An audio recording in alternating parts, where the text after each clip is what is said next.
Hi friends, Amit life maker YouTube channel पे आप लोगों का स्वागत है। देखिए दोस्तों, हम लोग आज के सेशन में करने वाले हैं भारतीय राज्य व्यवस्था एवं संविधान। दोस्तों, पीपीएससी के द्वारा जितने अभी तक में क्वेश्चन पूछे जा चुके हैं दोस्तों, तो उन सब का प्रीवियस ईयर का क्वेश्चन दोस्तों हम करवा रहे हैं अपने सेशन में। ये दोस्तों बीपीएससी प्रीवियस का जो बुक निकाला गया दोस्तों एडुटेरिया के द्वारा 68वीं बीपीएससी तक में जितने सारे क्वेश्चन पूछे गए हैं दोस्तों पॉलिटी से, उन सारे क्वेश्चन का दोस्तों हम इसमें सॉल्यूशन करवा रहे हैं। और दोस्तों देखिए, हम इतिहास इसका ख़त्म कर चुके हैं दोस्तों। Ancient history, medieval history, modern history, ये तीनों दोस्तों हम ख़त्म कर चुके हैं।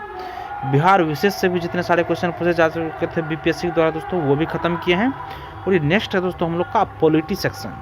पॉलिटी दोस्तों ख़त्म करेंगे। पॉलिटी के बाद दोस्तों तब ज्योग्राफी को ख़त्म करेंगे दोस्तों। सीरियली वाइज हम क्रमबद्ध तरीक़ा से इसको ख़त्म करवाते जा रहे हैं दोस्तों।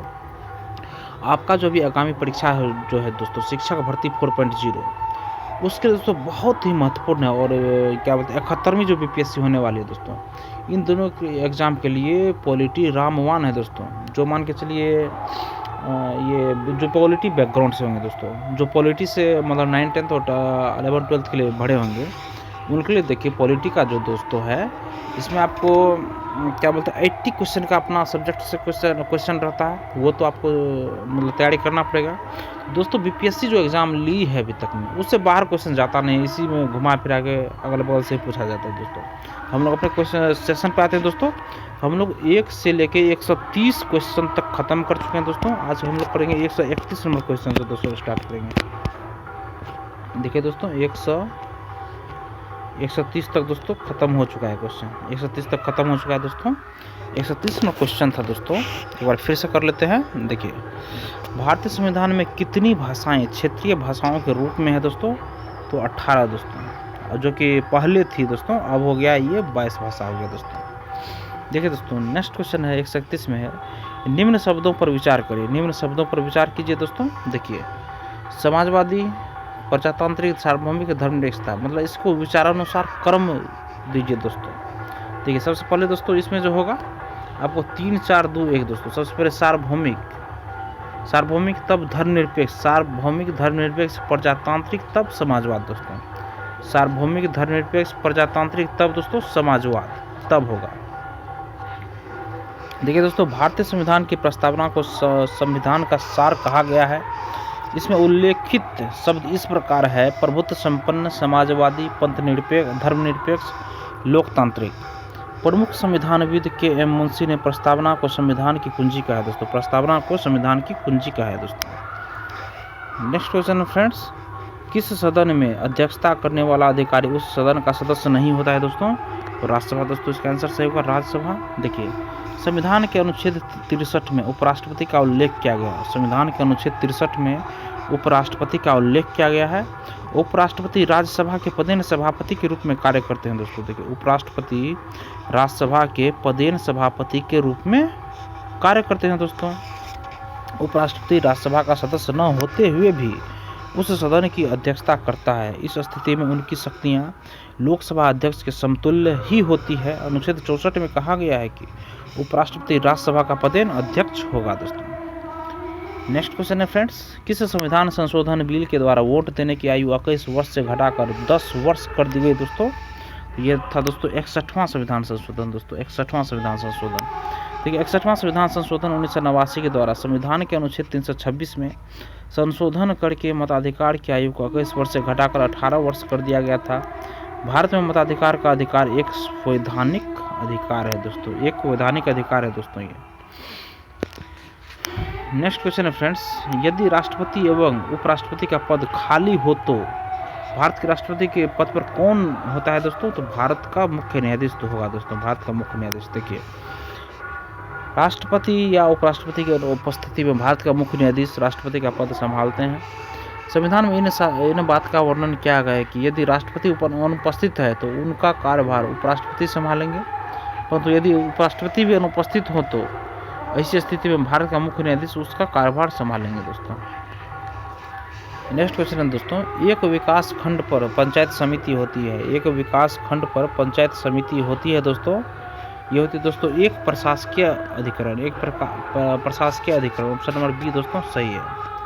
देखिए दोस्तों, विकास खंड पर पंचायत समिति एक प्रशासकीय अधिकरण है। प्रत्येक प्रखंड में एक पंचायत समिति होती है जिसका नामकरण भी उसी प्रखंड के नाम पर होता है दोस्तों। नेक्स्ट दोस्तों 47वीं बीपीएससी का क्वेश्चन दोस्तों देखिए, भारत के प्रधानमंत्री मुख्य हैं दोस्तों। किसके मुख्य है दोस्तों? तो केंद्रीय सरकार का मुख्य है दोस्तों, केंद्रीय सरकार का। देखिए, भारतीय संविधान के अनुच्छेद 75 के अनुसार प्रधानमंत्री की नियुक्ति राष्ट्रपति के द्वारा की जाती है। प्रधानमंत्री कार्यपालिका का वास्तविक प्रधान होता है, जो राष्ट्रपति या मंत्रिपरिषद के मध्य सेतु का कार्य करता है। जिस प्रकार प्रधानमंत्री केंद्रीय सरकार का प्रधान होता है, उसी प्रकार मुख्यमंत्री राज्य सरकार का प्रधान होता है दोस्तों। नेक्स्ट क्वेश्चन है फ्रेंड्स, निम्नलिखित में से किसको संविधान द्वारा मौलिक अधिकारों को लागू करने की शक्ति दी गई है दोस्तों? किसको? तो संसद को दोस्तों, संसद को यह शक्ति दी गई, संसद को। देखिए दोस्तों, भारतीय संविधान के भाग 3 के अंतर्गत अनुच्छेद 12 से 35 के मध्य मौलिक अधिकार का उल्लेख किया गया है। संविधान में मौलिक अधिकारों को लागू करने का अधिकार संसद को है, जबकि इसके उल्लंघन होने पर इसकी सुनवाई करने का अधिकार उच्चतम न्यायालय तथा उच्च न्यायालय दोनों को है दोस्तों। अनुच्छेद 32 तथा अनुच्छेद 226 के तहत व्यक्ति क्रमशः सर्वोच्च न्यायालय एवं उच्च न्यायालय में अपने अधिकारों के उल्लंघन के मामले में सुनवाई हेतु जा सकता है दोस्तों। नेक्स्ट क्वेश्चन है फ्रेंड्स, देखिए 138 में भारत का राष्ट्रपति किसके द्वारा हटाया जा सकता है? तो देखिए दोस्तों, भारत का राष्ट्रपति संसद के द्वारा हटाया जा सकता है। भारत के राष्ट्रपति को संविधान के उल्लंघन करने पर महाभियोग के माध्यम से हटाया जा सकता है। राष्ट्रपति पर महाभियोग चलाए जाने से 14 दिन पूर्व उन्हें सूचित करना आवश्यक है। भारतीय संविधान के अनुच्छेद 61 के तहत राष्ट्रपति पर महाभियोग चलाए जाने का प्रावधान है। महाभियोग का प्रस्ताव संसद के किसी भी सदन में लाया जा सकता है। नेक्स्ट क्वेश्चन है फ्रेंड्स, निम्नलिखित में से कौन सा विषय समवर्ती सूची में दोस्तों? निम्नलिखित में से कौन सा विषय समवर्ती सूची में दोस्तों? तो देखिए दोस्तों, शिक्षा कहाँ दोस्तों? समवर्ती सूची में, शिक्षा समवर्ती सूची में है। संविधान की 7वीं अनुसूची में केंद्र सूची, राज्य सूची तथा समवर्ती सूची का वर्णन किया गया है। समवर्ती सूची के अंतर्गत राज्य सरकार तथा केंद्र सरकार दोनों के साझा अधिकारों को वर्णित किया गया दोस्तों। वर्तमान में इस सूची के अंतर्गत कुल 52 विषय है दोस्तों। शिक्षा, श्रम कल्याण, समाचार पत्र, वन, परिवार नियोजन आदि समवर्ती सूची के अंतर्गत आते हैं दोस्तों। नेक्स्ट क्वेश्चन है फ्रेंड्स, जिस समिति की सिफारिश पर भारत में पंचायती राज की स्थापना की गई, उसका अध्यक्ष कौन था दोस्तों? तो बलवंत राय मेहता था दोस्तों, बलवंत राय मेहता। देखिए दोस्तों, बलवंत राय मेहता समिति की सिफारिश पर भारत में पंचायती राज की स्थापना की गई थी। इस समिति का गठन 1957 में किया गया था। इस समिति ने त्रिस्तरीय पंचायती राज पद्धति की स्थापना की बात की थी। वर्ष 1993 में 73वें एवं 74वें संविधान संशोधन के माध्यम से पंचायती राज व्यवस्था को संवैधानिक दर्जा दिया गया था दोस्तों। नेक्स्ट क्वेश्चन दोस्तों, लोकसभा में राज्यवार सीटों का आवंटन 1971 की जनगणना पर आधारित है। यह निर्धारण किस वर्ष तक यथावत रहेगा दोस्तों? यह दोस्तों 2026 तक यथावत रहेगा दोस्तों। लोकसभा में राज्यवार सीटों का आवंटन 1971 की जनगणना पर आधारित है। यह दोस्तों 2026 तक यथावत रहेगा। देखिए दोस्तों, वर्ष 1971 की जनगणना के आधार पर लोकसभा में राज्यवार सीटों का आवंटन 42वें संविधान संशोधन 1976 के द्वारा वर्ष 2000 तक कर दिया गया था दोस्तों, परंतु 2001 में 84वें संविधान संशोधन के माध्यम से 2026 तक बढ़ा दिया गया। 142 नंबर क्वेश्चन है फ्रेंड्स, भारत में पंचायती राज व्यवस्था सर्वप्रथम राजस्थान और कहाँ पे आरंभ की गई थी दोस्तों? तो राजस्थान और दोस्तों कहाँ पे आरंभ की गई थी? तो राजस्थान और आंध्र प्रदेश में लागू की गई थी दोस्तों, राजस्थान और आंध्र प्रदेश में। ठीक है दोस्तों, वर्ष 1958 में राष्ट्रीय विकास परिषद ने बलवंत राय मेहता समिति की सिफारिशों को स्वीकार किया तथा 2 अक्टूबर 1959 को राजस्थान तथा आंध्र प्रदेश में तत्कालीन प्रधानमंत्री जवाहरलाल नेहरू के द्वारा देश की पहली त्रिस्तरीय पंचायत का उद्घाटन किया था दोस्तों। कब? तो 2 अक्टूबर 1959 को दोस्तों, 2 अक्टूबर 1959 को आप लोग याद रखिएगा दोस्तों। नेक्स्ट क्वेश्चन है फ्रेंड्स, राज्यसभा में राष्ट्रपति द्वारा कितने सदस्य मनोनीत किए जाते हैं? राज्यसभा में राष्ट्रपति द्वारा कितने सदस्य मनोनीत किए जाते हैं दोस्तों? 12 सदस्य मनोनीत किए जाते हैं, 12 सदस्य। राज्यसभा में राष्ट्रपति द्वारा 12 सदस्य मनोनीत किए जाते हैं दोस्तों। देखिए, भारतीय संविधान के अनुच्छेद 80 के 3 के अंतर्गत साहित्य, कला, सामाजिक सेवा, विज्ञान के क्षेत्र में उल्लेखनीय कार्य करने वाले व्यक्ति को राष्ट्रपति द्वारा राज्यसभा में मनोनीत किया जाता है। भारतीय संविधान के अनुच्छेद 80 राज्यसभा के गठन से संबंधित है। राज्यसभा में सीटों की अधिकतम संख्या 250 हो सकती है, परंतु वर्तमान में यह संख्या 245 है दोस्तों। नेक्स्ट क्वेश्चन है फ्रेंड्स, पंचायत के चुनाव कराने हेतु निर्णय किसके द्वारा लिया जाता है दोस्तों? तो राज्य सरकार के द्वारा लिया जाता है दोस्तों। तो पंचायत के चुनाव कराने हेतु निर्णय किसके द्वारा लिया जाता है दोस्तों? तो राज्य सरकार के द्वारा यह चुनाव लिया जाता है। राज्य सरकार के द्वारा यह दोस्तों निर्णय लिया जाता है दोस्तों। देखिए, पंचायत चुनाव कराने का निर्णय राज्य सरकार द्वारा लिया जाता है। ग्राम पंचायत की अवधि 5 वर्षों की होती है। ग्राम पंचायत की बैठक 2 माह में कम से कम एक बार आयोजित किया जाना अनिवार्य है। ग्राम पंचायत की संरचना में मुखिया, उप मुखिया तथा वार्ड सदस्य सम्मिलित होते हैं। 73वें संविधान संशोधन के अंतर्गत पंचायत को संवैधानिक दर्जा दिया गया था दोस्तों। नेक्स्ट क्वेश्चन है फ्रेंड्स, भारत के संविधान का निम्नलिखित में से कौन सा अनुच्छेद प्रेस की स्वतंत्रता से संबंधित है? भारत के संविधान का निम्नलिखित में से कौन सा अनुच्छेद प्रेस की स्वतंत्रता से संबंधित है दोस्तों? तो अनुच्छेद 19 दोस्तों, अनुच्छेद 19। देखिए दोस्तों, भारतीय संविधान के अनुच्छेद 19 में 6 प्रकार की स्वतंत्रता की बात की गई है। इस अनुच्छेद के अनुसार भारत के नागरिक को भाषण देने, विचार तथा अभिव्यक्ति की स्वतंत्रता दी गई है। संविधान में प्रेस की स्वतंत्रता का उल्लेख अलग से नहीं किया गया है। यह अनुच्छेद 19 के 1 के द्वारा प्राप्त अभिव्यक्ति की स्वतंत्रता के अंतर्गत ही आता है दोस्तों। नेक्स्ट है फ्रेंड्स, निम्नलिखित में से किस संविधान संशोधन अधिनियम को लघु संविधान कहा गया है दोस्तों? तो 42, तो 42वां संविधान संशोधन दोस्तों, इसको लघु संविधान कहा जाता है दोस्तों। देखिए दोस्तों, संविधान के 42वें संशोधन को मिनी कॉन्स्टिट्यूशन कहते हैं। 42वां संविधान संशोधन 1976 में किया गया था। इस संशोधन का महत्व इस दृष्टिकोण से भी है कि इसी संशोधन के द्वारा प्रस्तावना में समाजवाद, धर्मनिरपेक्षता, अखंडता शब्द को जोड़ा गया था। यह संशोधन आपातकाल 25 जून 1975 से 21 मार्च 1977 के दौरान किया गया था दोस्तों। यह आपातकाल के दौरान किया गया था दोस्तों, 25 जून 1975 से 21 मार्च 1977 के बीच दोस्तों। नेक्स्ट क्वेश्चन है फ्रेंड्स, जम्मू एवं कश्मीर के राज्यपाल की नियुक्ति कौन करता है? जम्मू एवं कश्मीर के राज्यपाल की नियुक्ति कौन करता है फ्रेंड्स? यह दोस्तों जो करता है भारत का राष्ट्रपति करता है दोस्तों, भारत का राष्ट्रपति करता है। देखिए दोस्तों, जम्मू कश्मीर में राज्यपाल की नियुक्ति राष्ट्रपति के द्वारा किया जाता है। राज्यपाल राज्य की कार्यपालिका का प्रधान होता है। राज्यपाल राज्य एवं केंद्र के बीच एक सेतु का कार्य करता है। भारतीय संघवाद की बढ़ावा देने हेतु राज्यपाल का पद अति महत्वपूर्ण है दोस्तों। नेक्स्ट क्वेश्चन है फ्रेंड्स, जीडीपी का है, 15 जुलाई 2018 का है दोस्तों। देखिए, इसमें है, निम्नलिखित में से कौन सा भारतवर्ष को एक धर्मनिरपेक्ष राज्य के रूप में वर्णित करता है दोस्तों? ऑप्शन देखिए दोस्तों, इसका ऑप्शन नंबर डी सही होगा दोस्तों, संविधान की प्रस्तावना। संविधान की प्रस्तावना। देखिए, भारतीय संविधान की प्रस्तावना में 42वां संविधान संशोधन 1976 के द्वारा समाजवाद, पंथनिरपेक्ष तथा अखंडता शब्द को जोड़ा गया था। भारत एक धर्मनिरपेक्ष देश है, अर्थात भारत सभी धर्मों के प्रति एक समान दृष्टि रखता है दोस्तों। नेक्स्ट फ्रेंड्स, संवैधानिक उपचार का अधिकार किसके अंतर्गत आता है दोस्तों? तो यह आता है दोस्तों मौलिक अधिकार के अंतर्गत आता है दोस्तों, मौलिक अधिकार के अंतर्गत आता है दोस्तों। देखिए, भारतीय संविधान के भाग 3 के अंतर्गत अनुच्छेद 12 से 35 के मध्य मौलिक अधिकार का वर्णन किया गया है, जिसमें अनुच्छेद 32 मौलिक अधिकारों के उल्लंघन के खिलाफ संवैधानिक उपचार प्रदान करता है। अनुच्छेद 32 को बाबा साहब अम्बेडकर ने संविधान की आत्मा कहा था दोस्तों। नेक्स्ट है दोस्तों 150 नंबर में, भारत के संविधान का कौन सा अनुच्छेद देवनागरी लिपि में हिंदी को संघ के सरकारी भाषा के रूप में मान्यता देता है दोस्तों? तो 343 दोस्तों, अनुच्छेद 343 दोस्तों भारत के संविधान को देवनागरी लिपि में हिंदी को संघ के सरकारी भाषा के रूप में मान्यता देता है दोस्तों, 343। ये दोस्तों भारतीय संविधान के अनुच्छेद 343 से 351 तक राजभाषा के संबंध में वर्णन किया गया है। संविधान के अनुच्छेद 343 के 1 के अनुसार भारतीय संघ की राजभाषा हिंदी एवं लिपि देवनागरी है। 14 सितंबर 1949 को हिंदी को भारत की राजभाषा स्वीकार किया गया था दोस्तों, 14 सितंबर 1949 को।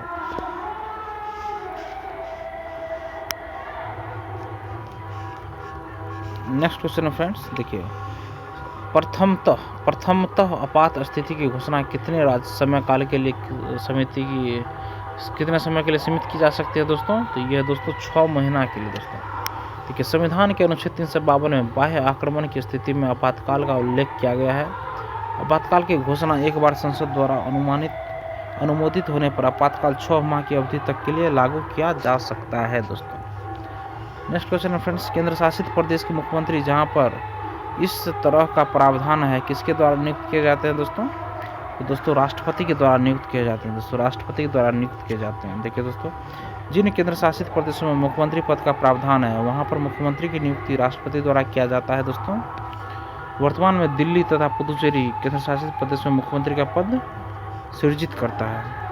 नेक्स्ट क्वेश्चन है दोस्तों, भारत की संसद का व्यय किसके द्वारा नियंत्रित किया जाता है दोस्तों? तो यह ऑप्शन नंबर देखिए दोस्तों, इसका ऑप्शन नंबर डी सही होगा, नियंत्रक व महालेखा परीक्षक के द्वारा, नियंत्रक व महालेखा परीक्षक के द्वारा। दोस्तों देखिए, भारत की संसद का व्यय नियंत्रक व महालेखा परीक्षक द्वारा नियंत्रित किया जाता है।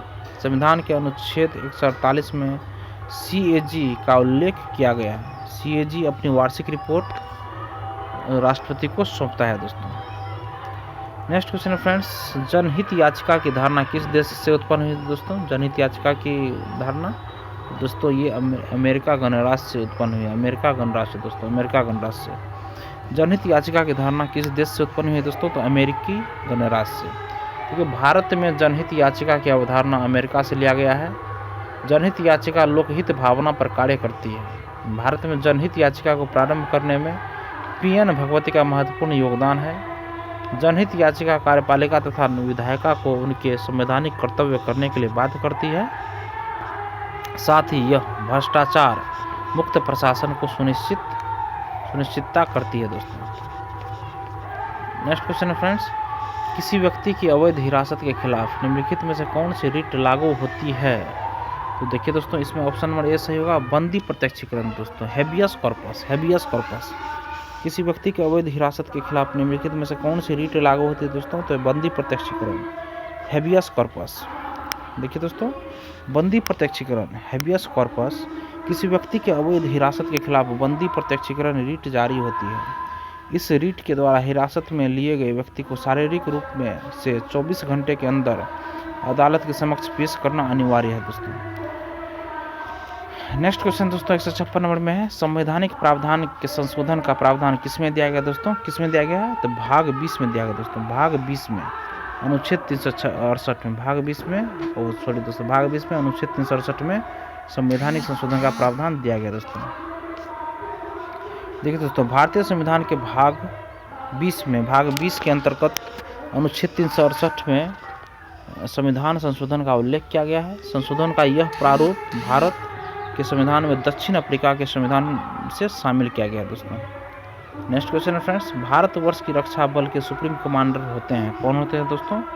भारत का राष्ट्रपति होता है दोस्तों, भारत का राष्ट्रपति। देखिए दोस्तों, भारत की तीनों सेनाओं, थल सेना, वायु सेना तथा जल सेना के प्रधान सेनापति राष्ट्रपति होते हैं। यद्यपि राष्ट्रपति इन तीनों सेनाओं के कार्यों को सुचारू रूप से चलाने हेतु प्रत्येक सेना में एक प्रमुख की नियुक्ति करते हैं दोस्तों। नेक्स्ट है दोस्तों, राज्य सरकार का कार्यवाही प्रमुख कौन होता है दोस्तों? तो राज्य सरकार का कार्यवाही प्रमुख दोस्तों राज्यपाल होता है दोस्तों, राज्यपाल। देखिए, राज्य सरकार का कार्यकारी प्रमुख राज्यपाल होता है। राज्य कार्यपालिका में मुख्यमंत्री के साथ राज्यपाल तथा मंत्रिपरिषद होता है। राज्यपाल राज्य में मुख्यमंत्री की नियुक्ति के रूप में संवैधानिक कार्यों का निर्वहन करता है तथा विधायक द्वारा पारित किसी विधेयक को स्वीकार करने से संबंधित मामलों के संबंध में अपने निर्णय लेते हैं दोस्तों। नेक्स्ट क्वेश्चन है दोस्तों, CDPO 2005 का क्वेश्चन है दोस्तों। देखिए, 159 नंबर क्वेश्चन है दोस्तों, अनुसूची 11वें के द्वारा पंचायती राज संस्थाओं को कितने विषयों पर नियंत्रण करने का अधिकार दिया गया दोस्तों पंचायती राज व्यवस्था को? तो देखते हैं दोस्तों, ये 29 सही होगा, 29। देखिए दोस्तों, भारत में पंचायती राज व्यवस्था को दूसरे शब्दों में स्थानीय स्वशासन भी कहा जाता है। मूल अधिकार में भाग 9 के अंतर्गत पंचायती राज से संबंधित उपबंधों की चर्चा की गई थी। 73वें संविधान संशोधन द्वारा संविधान में 11वीं अनुसूची को जोड़ा गया तथा इसके तहत पंचायतों के अंतर्गत 29 विषयों की सूची की व्यवस्था की गई दोस्तों। नेक्स्ट क्वेश्चन है फ्रेंड्स, निम्नलिखित में से किसे भारतीय संविधान की आत्मा सोल कहा जाता है दोस्तों? तो दोस्तों देखिए, इसका ऑप्शन नंबर डी सही होगा, संवैधानिक उपचारों का अधिकार, संवैधानिक उपचारों का अधिकार। भारतीय संविधान के अनुच्छेद 32 में वर्णित संवैधानिक उपचारों का अधिकार को संविधान की आत्मा कहा गया है। अनुच्छेद 32 एक ऐसा मौलिक अधिकार है जो अन्य मौलिक अधिकारों के हनन के समय मूल अधिकारों की रक्षा करने का उपचार करता है दोस्तों, संवैधानिक उपचारों का अधिकार अनुच्छेद 32 में दोस्तों। नेक्स्ट है दोस्तों, मौलिक अधिकारों के सूची में संपत्ति का अधिकार, राइट ऑफ प्रॉपर्टी, किसके शासनकाल में निकाल दिया गया था दोस्तों? मोरारजी देसाई के शासनकाल में दोस्तों, मोरारजी देसाई के शासनकाल में। देखिए 44वें संविधान संशोधन के द्वारा संपत्ति के अधिकार को 1978 में मौलिक अधिकार से हटा दिया गया था। वर्तमान में मौलिक अधिकार की संख्या 6 है। इस संशोधन के समय भारत के प्रधानमंत्री मोरारजी देसाई थे। इनका कार्यकाल 1977 से 1989 तक था दोस्तों। नेक्स्ट क्वेश्चन है फ्रेंड्स, 162 नंबर में है। देखिए दोस्तों, मौलिक अधिकारों की मूल सूची में निम्नलिखित में से किसे जोड़ा गया दोस्तों? किसे जोड़ा गया था? तो देखिए दोस्तों, इसमें जोड़ा गया था ऑप्शन नंबर डी सही है दोस्तों, निःशुल्क एवं अनिवार्य प्राथमिक शिक्षा का अधिकार। निःशुल्क एवं अनिवार्य प्राथमिक शिक्षा का अधिकार को जोड़ा गया था दोस्तों। देखिए दोस्तों, 86वां संविधान संशोधन 2002 के द्वारा मूल अधिकार के अनुच्छेद 21 के ये में 6 से 14 वर्ष के आयु 6 वर्ष के बच्चों के लिए निःशुल्क शिक्षा तथा अनिवार्य शिक्षा की व्यवस्था की गई। इसी अधिनियम के आधार पर शिक्षा के अधिकार अधिनियम 2009 को पारित किया गया तथा अप्रैल 2010 में इसे लागू किया गया दोस्तों। नेक्स्ट क्वेश्चन है फ्रेंड्स, निम्नलिखित में से कौन भारतीय संघ का 28वां राज्य है? भारतीय संघ का 28वां राज्य है दोस्तों, तो झारखंड दोस्तों, झारखंड। देखिए ऑप्शन नंबर बी सही है दोस्तों, झारखंड। 15 नवंबर 2000 ईस्वी को झारखंड राज्य का गठन किया गया। इससे पूर्व यह बिहार का भाग था। वर्तमान में भारतीय राज्यों की संख्या 28 तथा केंद्र शासित प्रदेशों की संख्या 8 है दोस्तों। नेक्स्ट क्वेश्चन है फ्रेंड्स, देखिए सूची को सम्मिलित करना है दोस्तों। दिए हुए कथन का सम्मिलित कीजिए। देखिए इसमें दोस्तों कौन कहाँ से किस सोर्स से लिया है दोस्तों? ये है दोस्तों, देखिए राज्य के नीति के निर्देशक तत्व, याद रखिए दोस्तों, ये कहाँ से लिया है? ये लिया गया था तो राज्य के नीति निर्देशक तत्व ये लिया गया था दोस्तों आयरलैंड से। और मूल अधिकार दोस्तों कहाँ से लिया गया? तो अमेरिका से लिया गया। और दोस्तों संघ एवं राज्यों के बीच संबंध कहाँ से लिया गया था? तो संघ एवं राज्यों के बीच संबंध, तो ये लिया गया था दोस्तों आपको ये लिया गया था दोस्तों ऑस्ट्रेलिया से। सी का ऑप्शन एक है ऑस्ट्रेलिया।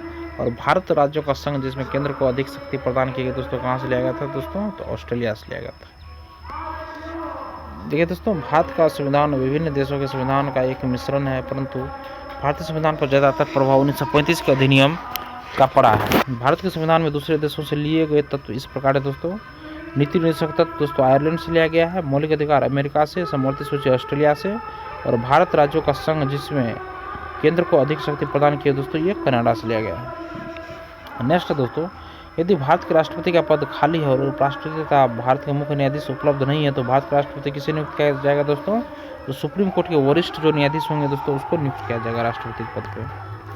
देखिए दोस्तों, भारत का राष्ट्रपति कार्यपालिका का प्रधान होता है।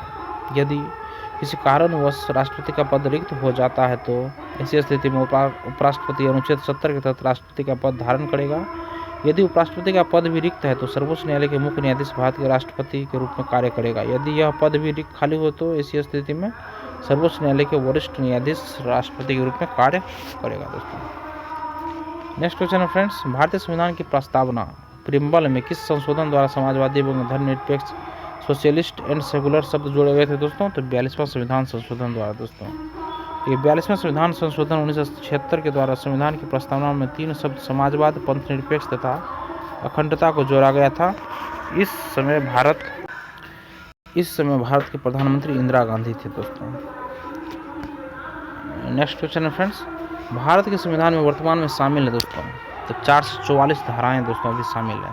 देखिए वर्तमान समय में भारत के संविधान में 444 से अधिक अनुच्छेद, 22 भाग तथा 12 अनुसूचियां हैं। मूल संविधान में 395 अनुच्छेद, 22 भाग तथा 8 अनुसूचियां थी दोस्तों। और भारतीय संविधान को 26 नवंबर 1950 को पूर्ण रूप से लागू किया गया था दोस्तों। नेक्स्ट क्वेश्चन है फ्रेंड्स, 168 नंबर में है, भारत ने सुदृढ़ केंद्र के साथ संघीय ढांचा फेडरल सिस्टम का विचार कहाँ से लिया है दोस्तों? ये दोस्तों लिया है कनाडा से लिया दोस्तों, कनाडा से लिया। भारत ने सुदृढ़ केंद्र के साथ संघीय ढांचा फेडरल सिस्टम का विचार कहाँ से लिया है दोस्तों? ये लिया दोस्तों कनाडा से लिया है। देखिए दोस्तों, भारतीय संविधान में संघीय ढांचा का विचार कनाडा देश के संविधान से लिया गया है। मौलिक कर्तव्य और मौलिक अधिकार क्रमशः रूस तथा अमेरिका के संविधान से लिया गया दोस्तों। देखिए दोस्तों, नेक्स्ट क्वेश्चन है, भारतीय संविधान के किस संशोधन में पंचायती राज संस्थाओं को संवैधानिक आधार प्रदान किया गया दोस्तों? तो 73वें संशोधन द्वारा दोस्तों, 73वें संवैधानिक आधार द्वारा। भारतीय संविधान के किस संशोधन में पंचायती राज संस्थाओं को संवैधानिक आधार प्रदान किया गया दोस्तों? तो 73वें संशोधन द्वारा दोस्तों। 73वां संविधान संशोधन 1992 के द्वारा पंचायतों को संवैधानिक मान्यता प्रदान किया गया था। 24 अप्रैल 1993 से यह अधिनियम पूर्ण रूप से लागू हुआ। 73वें संविधान संशोधन द्वारा संविधान में 11वीं अनुसूची जोड़ी गई तथा इसके अंतर्गत 29 विषयों इस सूची की व्यवस्था की गई थी दोस्तों। नेक्स्ट है दोस्तों, और पॉलिटी का दोस्तों ये आखिरी क्वेश्चन है। भारत के संविधान की प्रस्तावना में निम्नलिखित में से किस एक को पहले मुख्य रूप से सम्मिलित नहीं किया गया था दोस्तों? तो समाजवाद और धर्मनिरपेक्षता को दोस्तों, समाजवाद और धर्मनिरपेक्षता को। ऑप्शन नंबर डी सही है दोस्तों। भारत के संविधान की प्रस्तावना में निम्नलिखित में से किस एक को पहले मुख्य रूप से सम्मिलित नहीं किया गया था दोस्तों? तो समाजवाद और धर्मनिरपेक्षता को दोस्तों सम्मिलित नहीं किया गया था। समाजवाद और धर्मनिरपेक्षता को सम्मिलित नहीं किया गया था। देखिए दोस्तों, भारतीय संविधान की मूल प्रस्तावना में समाजवाद तथा धर्मनिरपेक्षता शब्द को नहीं जोड़ा गया था। 42वें संविधान संशोधन 1976 के द्वारा प्रस्तावना में समाजवाद, पंथ निरपेक्ष तथा अखंडता शब्द को जोड़ा गया था दोस्तों। देखिए दोस्तों, भारतीय संविधान की प्रस्तावना निम्नलिखित में से किस एक को पहले मुख्य रूप से सम्मिलित नहीं किया गया था दोस्तों? याद रखिए, समाजवाद और धर्मनिरपेक्षता। भारतीय संविधान की मूल प्रस्तावना में समाजवाद तथा धर्मनिरपेक्षता शब्द को नहीं जोड़ा गया था। 42वां संविधान संशोधन 1976 के द्वारा प्रस्तावना में समाजवाद, पंथ निरपेक्ष तथा अखंडता को जोड़ा गया था। 1976 में 3 को समाजवाद, पंथ निरपेक्ष तथा अखंडता को जोड़ा गया था दोस्तों। ठीक है दोस्तों, हमारा सेशन यहीं पे कंप्लीट करते हैं दोस्तों इस सेशन को। और ये हमारा पॉलिटी सेक्शन जो था दोस्तों ये ख़त्म हो गया। अब नेक्स्ट कल करेंगे दोस्तों। जो अभी तक दोस्तों मेरे पिछले वाले वीडियो को नहीं देखे वो मेरे पिछले वाले वीडियो को इसी चैनल पे जाके इसका प्लेलिस्ट बना हुआ है दोस्तों। घटना चक्र करके मतलब BPSC PT 71 करके किया गया दोस्तों। आप लोग वहाँ जाके इसको मतलब देख सकते हैं वीडियो को। सारा वीडियो देखिए दोस्तों, क्योंकि आपके एग्जाम के पर्पज से ये बहुत ही महत्वपूर्ण है दोस्तों। सेशन देखने के लिए धन्यवाद दोस्तों। अगर आपको यह वीडियो पसंद आई दोस्तों तो वीडियो को लाइक जरूर कीजिए। धन्यवाद, आपका दिन शुभ हो।